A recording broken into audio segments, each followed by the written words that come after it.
The crossing gate is down. The lights are flashing. The horn has sounded 3 times. And Darlene Whitmore is still standing there, sun visor, clipboard, arms crossed, blocking an active federal railroad crossing like she owns it.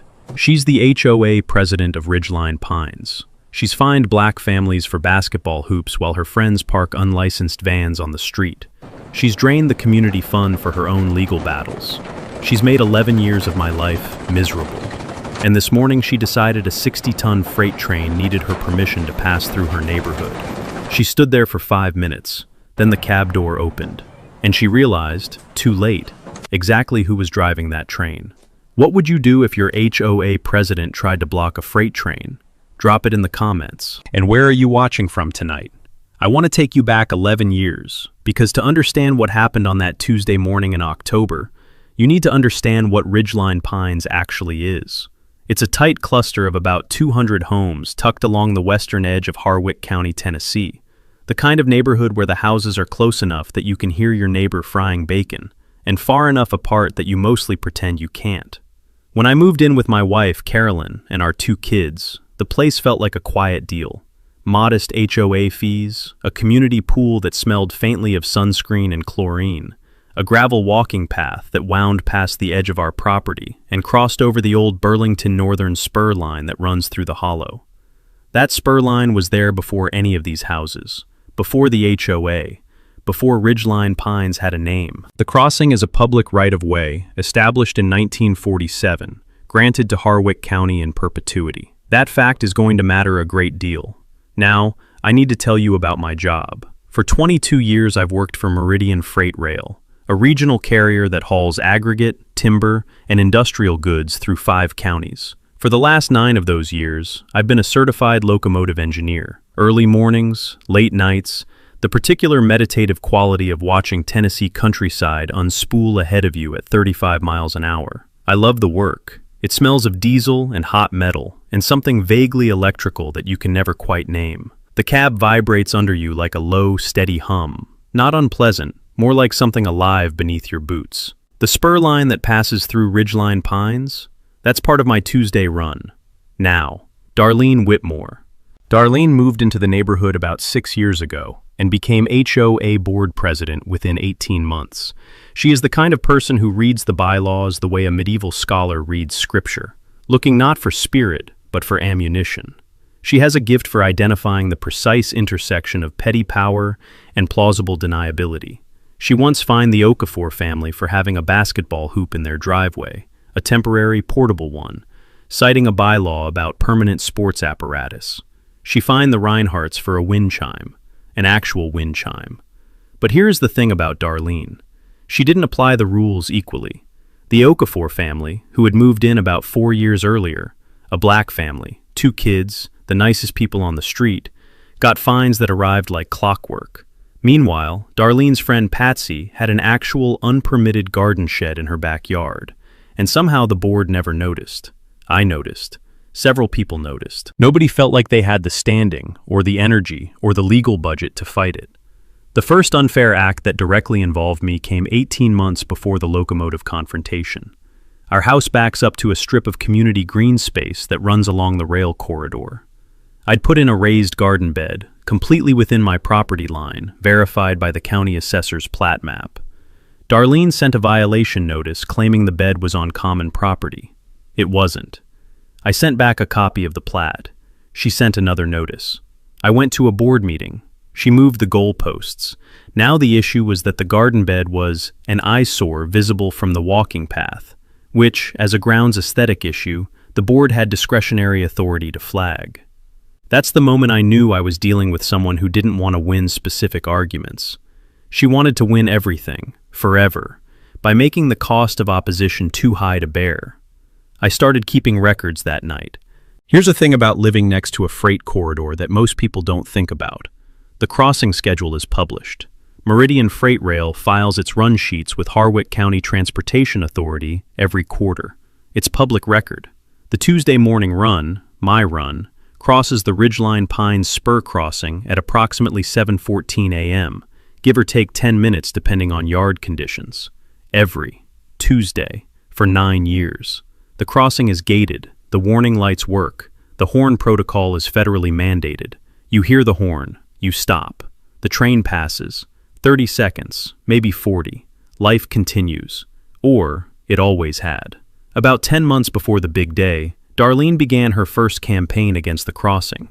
She circulated a petition among residents, claiming the train was a noise and safety nuisance that was impeding neighborhood ingress and egress. The petition gathered 43 signatures out of 200 households, roughly 20%, which she presented to the county commissioner's office as evidence of a community groundswell. She also filed a formal complaint with the State Transportation Board, arguing that the crossing violated some vague provision about residential density thresholds near active rail corridors.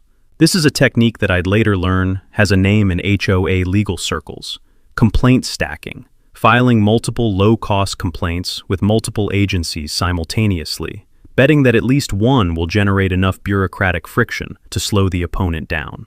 None of her complaints had merit, but each one required a formal response. Meridian's operations coordinator, a methodical woman named Faye Doherty, spent 11 hours preparing documentation to refute claims that took Darlene maybe 45 minutes to invent. I was still just watching from the outside at this point. Frustrated, yes, but watching. Then Darlene escalated in a way that made it personal. She went to the HOA annual meeting in March, a meeting I couldn't attend because I was on a 5 a.m. run, and pushed through an amendment to the community covenants.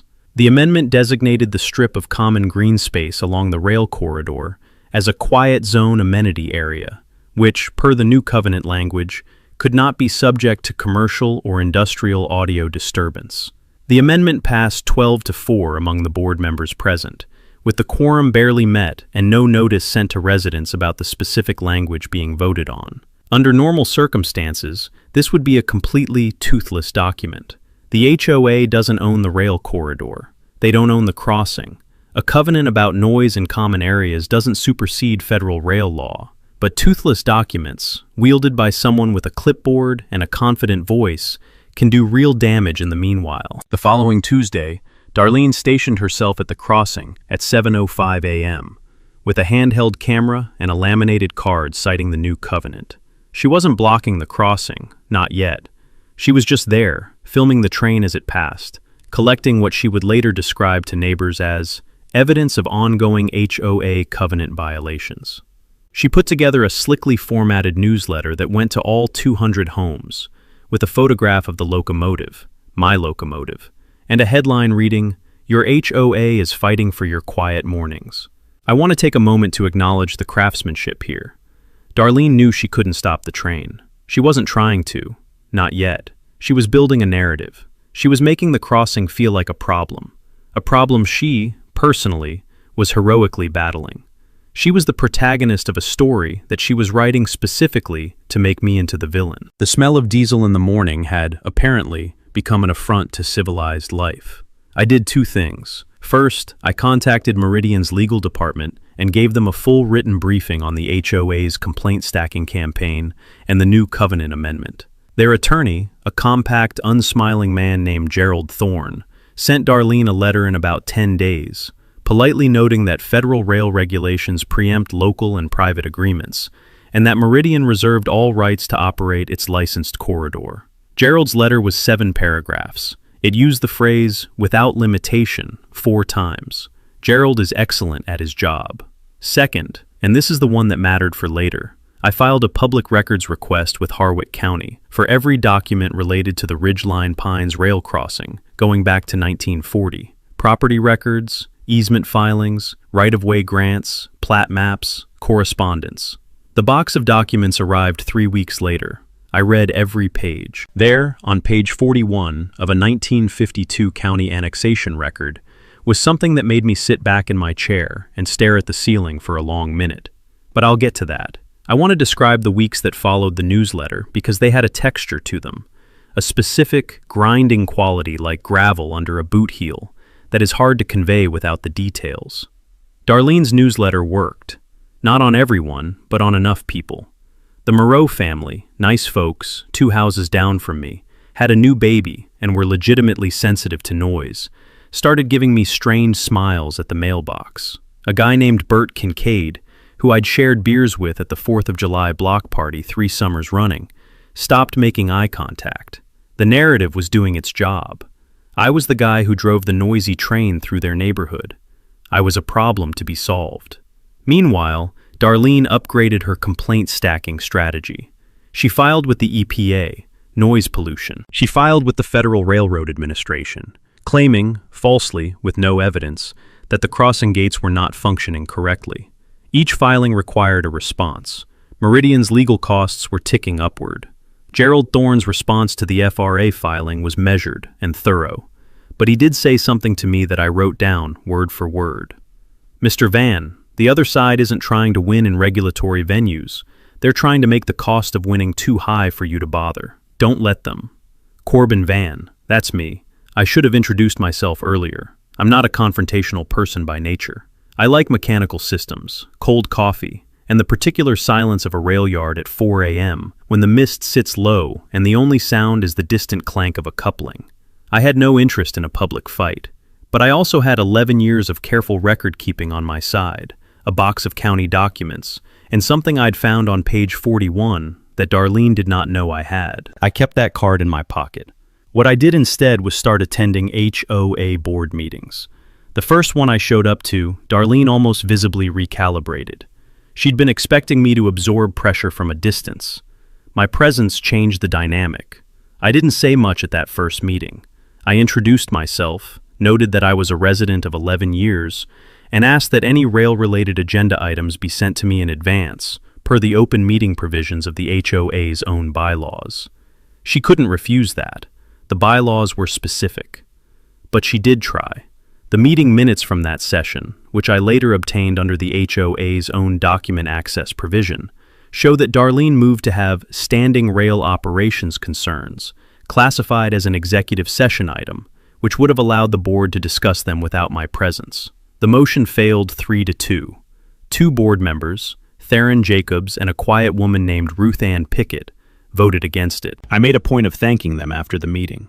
Darlene's response to my attendance was to escalate in a direction I hadn't anticipated. She started going after my property directly. A fine for a fence post she claimed was 2 inches over the property line. It wasn't. I had the survey. A fine for an outdoor storage container in my side yard. She cited a bylaw, but the bylaw had been amended 2 years prior, and the amended version permitted the container. I appealed both fines through the HOA's own dispute process, submitted the documentation, and had them reversed in writing.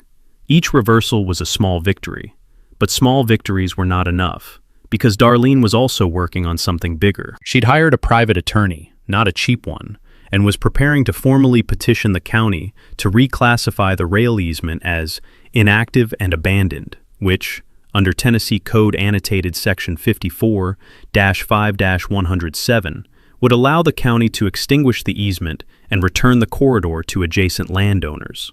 Let me translate that. If she succeeded, the legal basis for the crossing's existence would evaporate. Meridian would be forced to either reroute the Tuesday run, at enormous cost, or cease the spur line operations entirely. The petition was scheduled to be heard in 4 months. And here's where I pulled out page 41. The 1952 county annexation record contained a covenant, not an HOA covenant, a county covenant, recorded in the deed chain, that explicitly bound the Ridgeline Pines development to a perpetual, irrevocable access easement for rail operations along the spur corridor. Not just the crossing, the entire corridor. And the covenant included a specific clause. Any attempt by a successor interest, including a homeowners association, to petition for easement reclassification would constitute a material breach, triggering a $250,000 liquidated damages provision payable to the County Transportation Authority. Darlene's attorney's petition, if filed, would cost the HOA $250,000. But I waited. I didn't reveal it yet.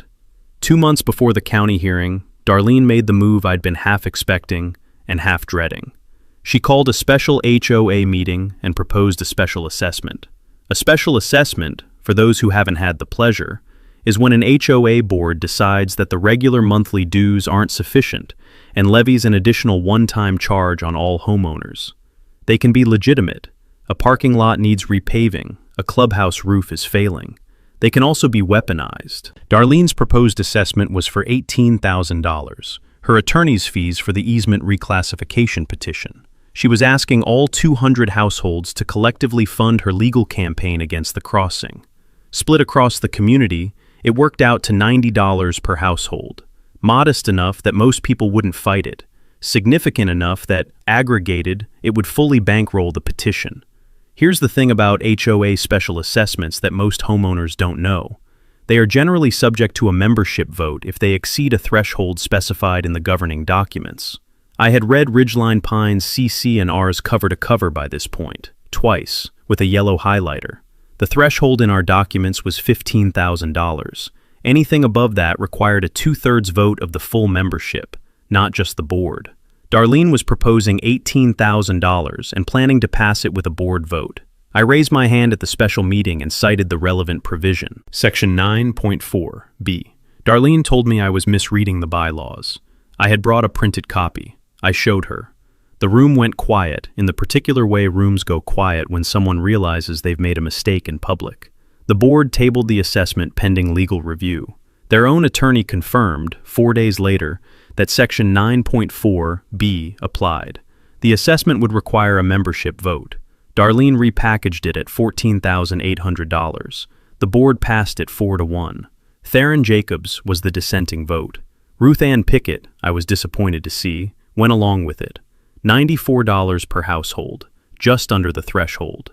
I appealed the assessment through the HOA dispute process on the grounds that it constituted a use of HOA funds for private legal action that did not benefit the community as a whole, which is, in many states, a breach of fiduciary duty by board members. I filed that appeal with documentation and a formal request for arbitration under the dispute resolution clause in Section 12 of the CC&RS.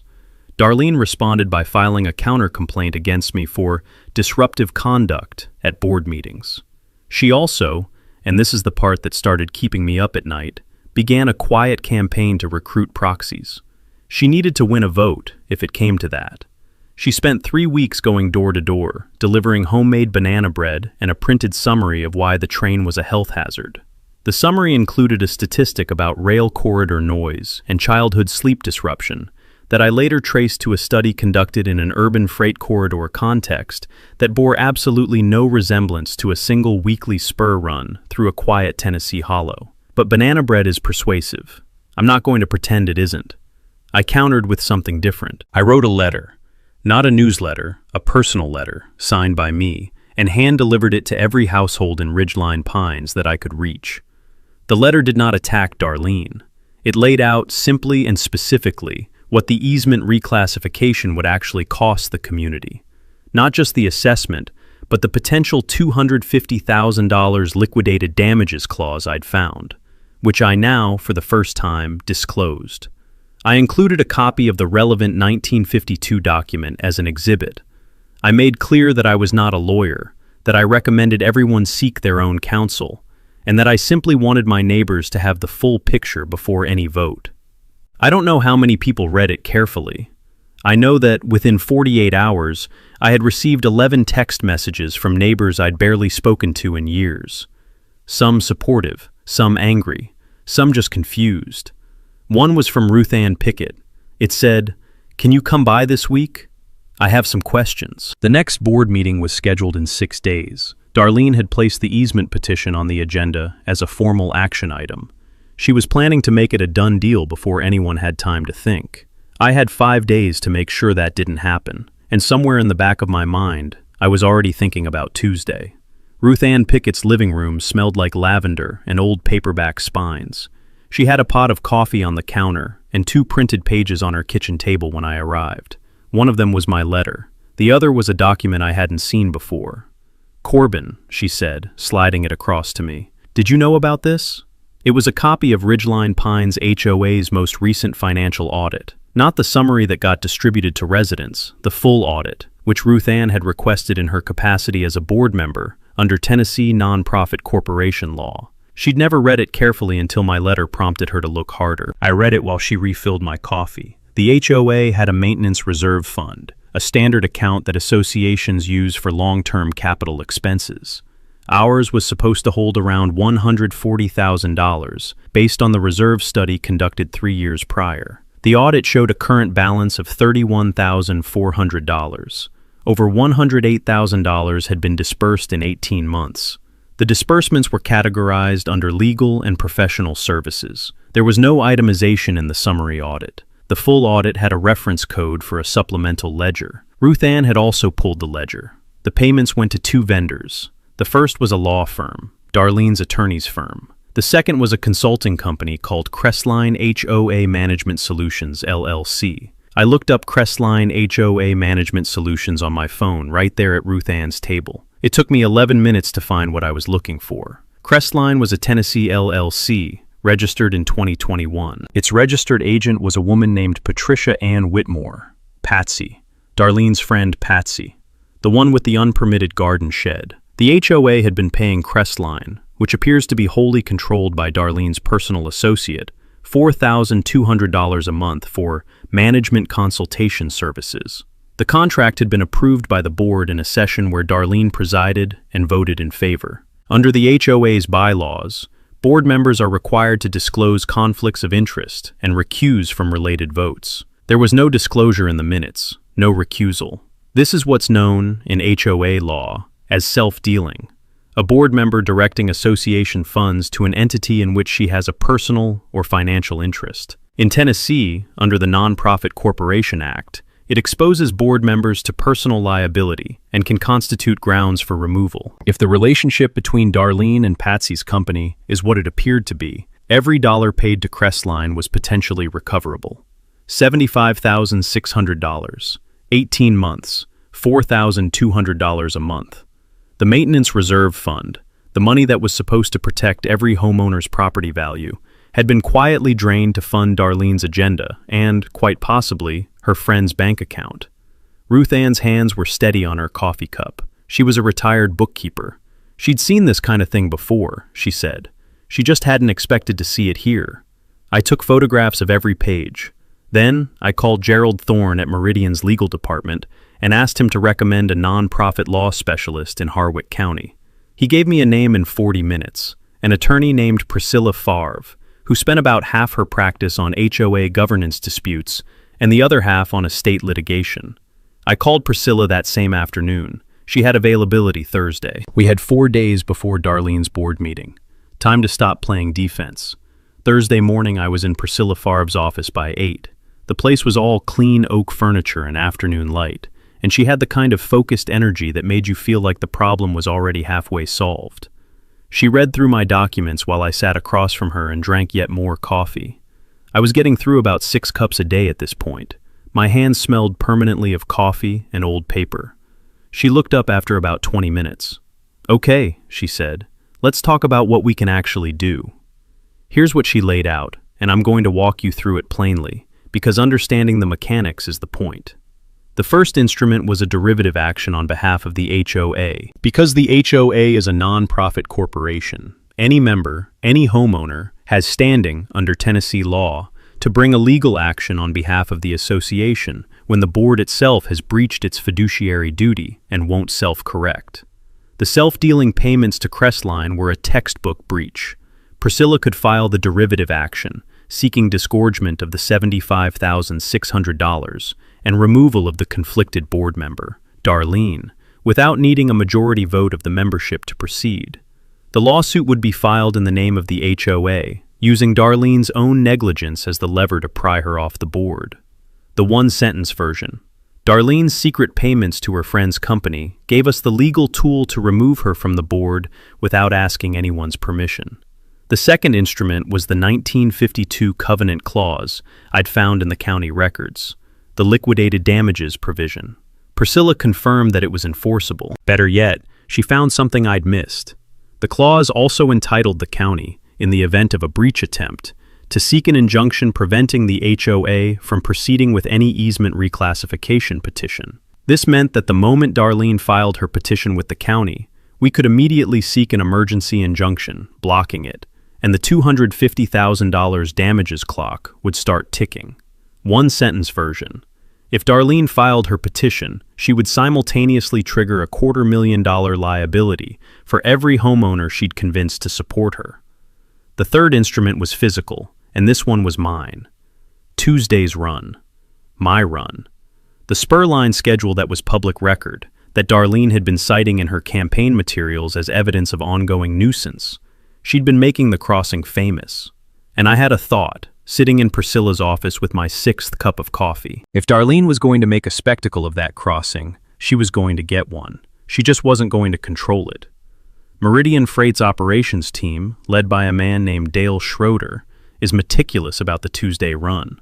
Dale and I had talked about the HOA situation. He'd been fielding the regulatory complaints for months. He was, to put it mildly, unsympathetic to Darlene.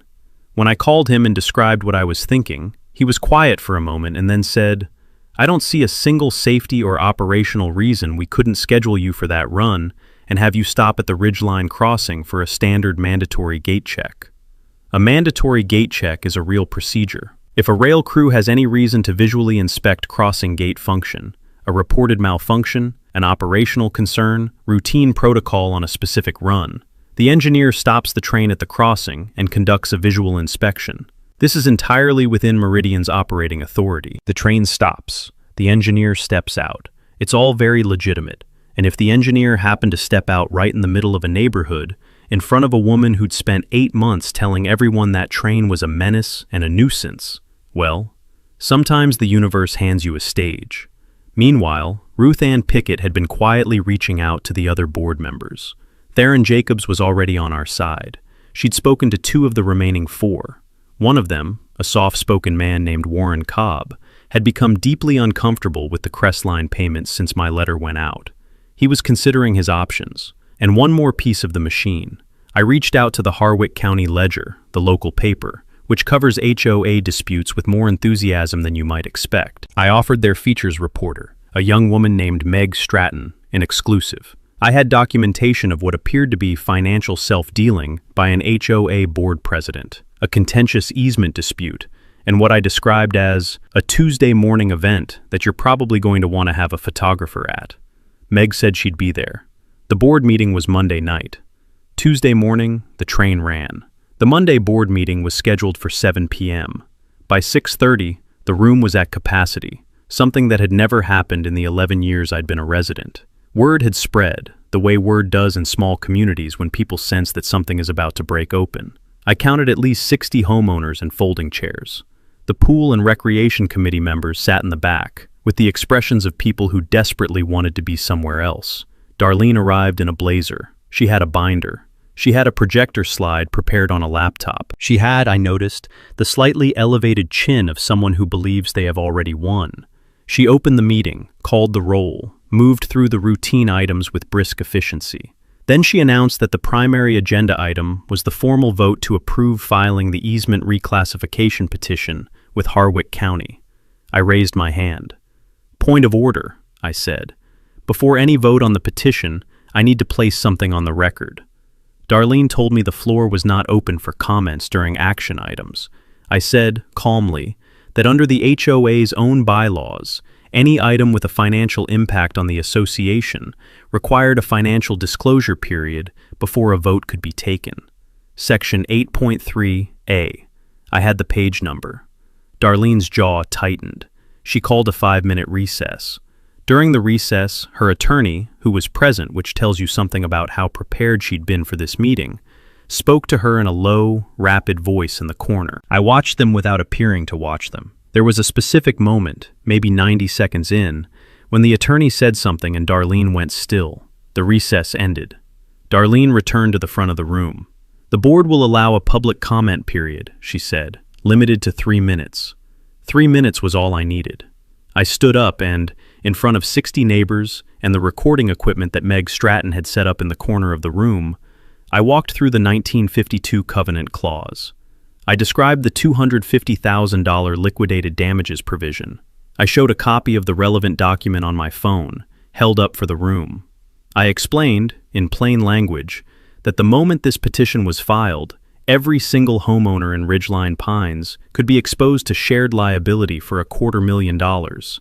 on top of the $18,000 assessment they'd already been asked to fund. The room made a sound like a collective intake of breath. Then I raised the Crestline payments. I didn't call Darlene a thief. I didn't accuse anyone of fraud. I described, factually, what the financial ledger showed. $75,600 in payments to a company whose registered agent was Darlene's personal associate, approved in a board session where the relevant disclosure and recusal procedures had not been followed. I said that an attorney had reviewed this documentation and was prepared to file a derivative action on behalf of the HOA. I said all of this in 2 minutes and 40 seconds. Darlene tried to interrupt twice. The second time, Theron Jacobs, bless him, gavel pounded her into silence and said, "Let the man finish." When I sat down, the room erupted. Not violently. This was a HOA meeting in a Tennessee suburb, not a Senate hearing, but loudly and persistently. Darlene attempted to call the vote anyway. Warren Cobb, the board member Ruth Ann had been working on, announced that he was recusing himself from the vote pending the derivative action filing. With Cobb out and Ruth Ann voting against and Theron voting against, the vote failed 3-2. Darlene adjourned the meeting. As people filed out, several neighbors stopped to shake my hand. Bert Kincaid, of the 4th of July beers and the estranged eye contact, gripped my hand for a long moment and said simply, "I'm sorry, man." The Moreau family, baby on hip, stopped to say they'd read the 1952 document and hadn't realized. Mrs. Okafor, whose family had been absorbing Darlene's enforcement campaign for years, pulled me aside and said, "Whatever you need, whatever comes next." Darlene left the building without speaking to anyone. Her attorney, collecting his briefcase, met my eyes across the room and gave me a small, precise nod. The kind professionals give each other when they both understand what's actually happening. I went home, slept badly, set my alarm for 4:15. Tuesday was coming. I want to tell you what Darlene did between 9 p.m. and 6:30 Tuesday morning, because I only found out the full picture afterward, from Ruth Ann, from Meg Stratton's reporting, and from one neighbor who had a security camera pointed at the street. At approximately 10:30 p.m. Monday, Darlene drove to the rail crossing and zip-tied a handmade sign to the crossing gate arm. The sign read, "Ridgeline Pines Residence. This crossing is under legal contest. Petition your county commissioner." Below that was a QR code linking to her attorney's website.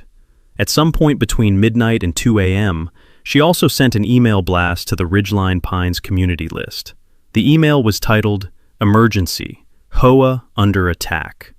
It described the board meeting as having been disrupted by misinformation and characterized the derivative action filing as a personal lawsuit being waged against your neighborhood by one disgruntled resident. It encouraged everyone to show up at the crossing Tuesday morning in a show of community solidarity. I am not sure how many people received that email and decided to actually set an alarm and drive to a train crossing at 7 a.m. The number turned out to be 17. 17 people, some in pajamas and house slippers, standing in the gray October morning air with the particular sheepish energy of people who aren't entirely sure why they came. Also, Meg Stratton and her photographer. Also, 2 county code enforcement officers who'd been tipped off, by whom I'm not certain, but I have my suspicions it was Priscilla Favre, that an unlicensed sign had been attached to a publicly maintained crossing gate arm, which is a citationable violation of county code. Also, Darlene. She was there in the blazer again. Same clipboard. At 6:50, she positioned herself at the edge of the crossing, not blocking the gate mechanism. She was too careful for that, but standing in a way that was clearly performative. She was making a statement. She was there to be seen being there. I want to be honest with you about something. In my cab that morning, on the approach to the Ridgeline Pines spur crossing, I was not experiencing triumph.